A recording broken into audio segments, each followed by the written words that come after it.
Poor Tom by Octave Mirbeau, translated by Emily Apter. He was a very old dog, my poor Tom, a thin, dirty old dog, devoured by red patches, eaten away by scurvy wounds, a horrible, smelly dog, whose ears and paws were always bleeding, and whose rough yellow fur, lacking any gloss or shine, like the fur of a dead animal, fell in tonsured clumps, each day revealing a little more than the angular carcass of a phantom dog. With his entire body broken down, only his eyes had remained intact and beautiful. Almost young, the eyes of an old consumptive, who could still bring me to tears. I loved him. Oh, yes, I loved him, as I never loved a living soul, and my tenderness for him grew along with his sufferings and miserable condition. To cure him, what hadn't I tried? I had consulted all the veterinarians, I had exhausted all the drugs, invented every kind of remedy, alas, in vain. One day I even told myself that what was good for man might be good for dog. So, despite that I wasn't rich, I brought my Tom to the waters of Barrage, where I spent an entire season bathing him. The result was lamentable. Tom almost died, and I was taken for a madman. Mad, I really must have been, because 2 months after this trip, I married. How? Why? In truth, I don't know. In vain have I reflected, in vain have I interrogated myself on this rash and most inane act of my life. Indeed, I find no reason other than that of madness. Was it instinctive jealousy or natural repulsion? Thus it came to pass that from the first day of our domestic life, my wife, on seeing Tom, gave a cry of horror. "Oh, the dirty beast! Oh, the frightful animal! Oh, how he stinks! Oh!" At this moment Clara had a thin, flexible little bulrush switch in her hand. Before I was able to block her arm, she delivered a dry crack of the whip to Tom's bony spine, who just stood there gently whimpering. "This abominable creature is not yours, I hope," she said to me, looking at me with an air of severity. "Beg pardon," I said. "Beg pardon? This dog belongs to me. It's been some 14 years that this dog has been with me. 14 years. His name is Tom, and he's very sick. He doesn't appeal to you. You haven't looked at him carefully, then. Tom, come here, my good dear little Tom, come here," I added, addressing the poor animal, who turned around and stared at me with grievous eyes. Creeping along, his tail hanging down, he rolled himself into a ball at my feet. I patted his head, his back, even the place where he had been beaten. I offered him tender words, and smiling, advanced toward Clara, whose hands I wanted to take. She recoiled, as if terrified. "Don't come near me," she cried. "Don't touch me. What, after touching that dog, you dare? Don't touch me. Oh!" Tom, meanwhile, was licking his wounds raw. When he had finished licking them, he scratched himself furiously for a long time. Tiger stripes of blood formed on his glabrous, granular skin. My wife, completely pale, let herself collapse into an armchair. I thought she was going to faint. "Get him out," she said in a weak voice. "Oh, get him out. I don't ever want him to come in here again. Get rid of that monster. Oh, what madness!" "Chase out Tom," I replied. "But that's impossible. He's an old relative. For 14 years he has loved, sustained, and consoled me. He's covered with sores, and he is suffering. But what would you have him become without me?" Clara screamed, cried, sobbed, threatened, begged. Incessantly she repeated, with either sweetness or rage, "Get him out! Oh, get him out!" I was forced to relegate poor Tom to the courtyard, to the back of a barrel that I garnished as best I could with a thick bed of fresh straw. Despite the fact that I am a simple being, my destiny has always had something strange and complicated about it, and I've never lived like other men. For 4 months after the scene that I just recounted to you, I remained solitary in our little house, between my wife who was not my wife, and my dog who was no longer my dog. Yes, I had a wife, and I hadn't a wife. I had a dog, and I no longer had a dog. My wife was the negation of my dog, and my dog was the negation of my wife. To have a wife, I would have had to eliminate the dog. To have a dog, I would have had to eliminate my wife. Morally, socially, what could I do? Who would dare say? Yet I did not love my wife, and I did love my dog. Mine was a sad and bizarre existence, and how illogical. Each time I approached Clara, she pushed me away forcefully, and, drawing her delicate nostrils into a little sniff, she would say, "How horrible! Oh, how you smell of dog! Don't touch me." Then she would flee. During the 4 months of our marriage, I had not been allowed once, not one single time, to embrace her. My lips had not even been permitted to brush the golden locks of her hair or the ends of her fingers. In the evening, her bedroom door was firmly locked, never opened. "Clara," I implored timidly, "be reasonable, Clara." "No, no, you smell of dog." How was it possible that I smelled of dog? I bathed myself in every perfume. I emptied more than 20 precious bottles onto my skin, hair, and clothes, in order to banish this persistent and chimerical odour of dog from my body. And I neither saw nor even brushed my poor Tom any more. He spent the whole day slouched in the back of his barrel, undoubtedly very dejected, withering away and cursing me perhaps. Often, to catch the sight of him, I would spend whole hours leaning against the casement window of my study. But he never went out. A few strands of straw sticking out of the mouth of the barrel occasionally moved. Green, blue, and yellow flies, myriad flies, buzzed around, as they would around a cadaver. He who had never deserted me, who had never slept outdoors in the fresh night air, what must he have thought of me today, of me who suddenly interrupted the tranquil dreams of an old dog?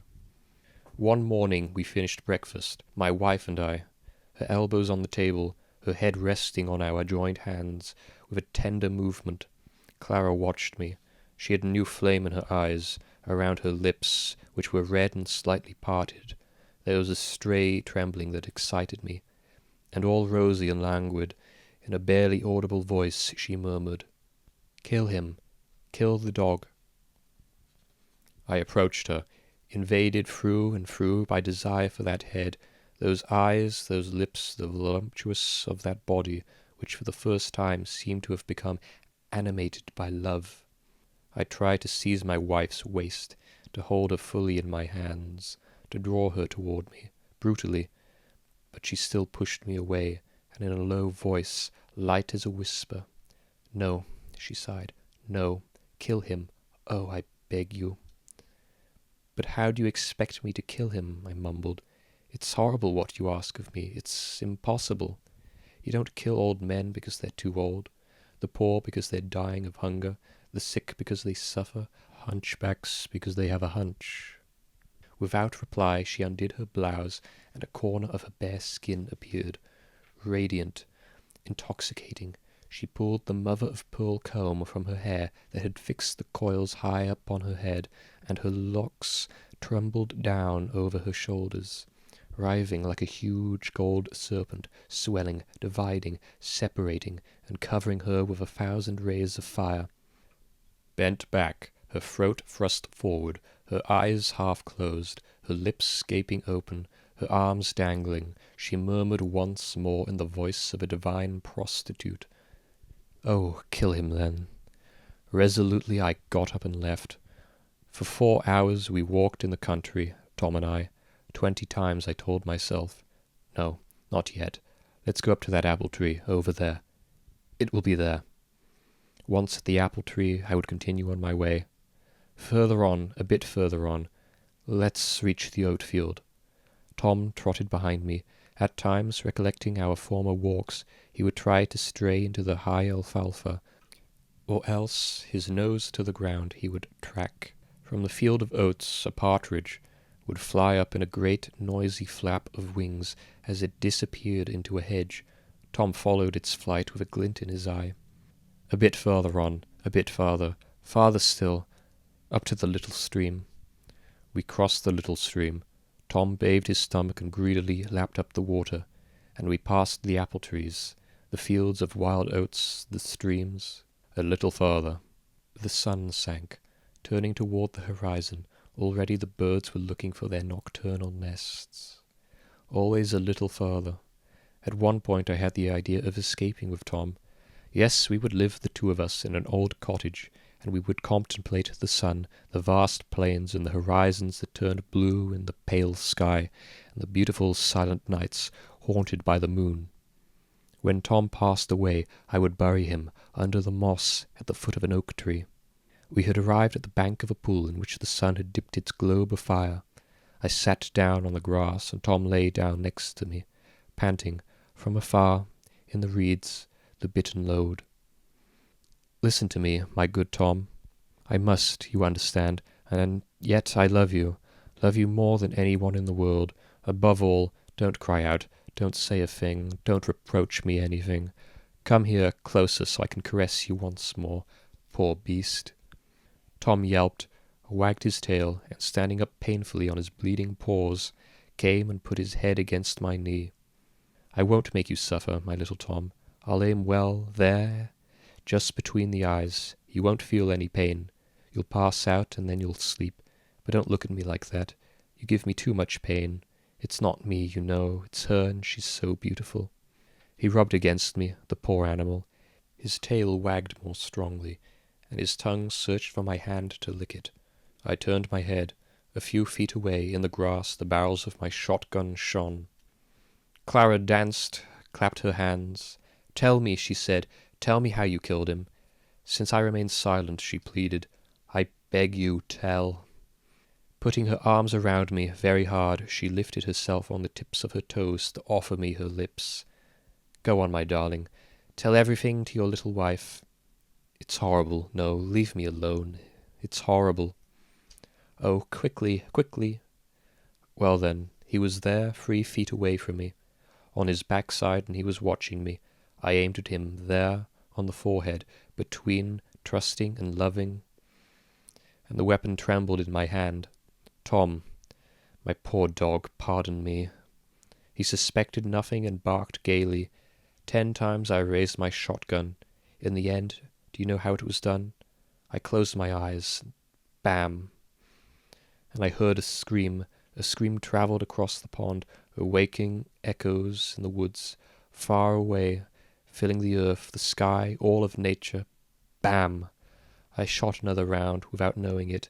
I saw nothing, and all of a sudden I felt a tickling sensation at my feet. It was Tom, bleeding. He had dragged himself to me, and was licking me. At that point I became crazed. "Tom, leave me, I beg of you. Tom, don't cry, I beseech you." And I pulled back the leg against which the head of my agonized dog was leaning. "Bite me, tear me to pieces, Tom, but don't lick me like that. And please be quiet. Oh, be quiet.